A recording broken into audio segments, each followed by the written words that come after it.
Ito po yung problema kapag hindi po tayo nagme-maintain ng bagay na treatment sa ating buhok. So may re-rebond kami ngayon, dati na natin siyang ginagawa. Ang ipapagawa po niya ay color at rebond. So ipapantay natin yung kulay niya. Kung mapapansin nyo naman, yung kabuuan, may nakikita po tayo dyang may ikli na buhok. Ayan po talaga yung sakit ng buhok niya kapag humahaba.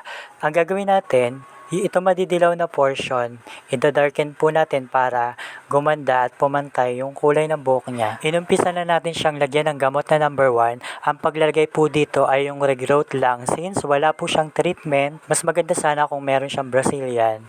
Kaya ganito yung proseso na ginawa natin hanggang doon lang po sa mga bagong tubo. At uulitin lang din natin sa pagkukulay. So after ma-plancha, diretso na po tayo ng kulay. Nag-mix lang po tayo ng tamang kulay. Ipapantay po dun sa bandang ibaba.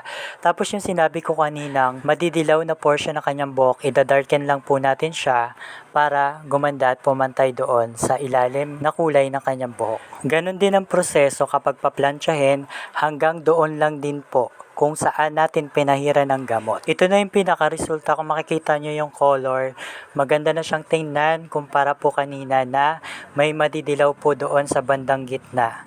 Doon simula sa may ikli na buhok. Yan.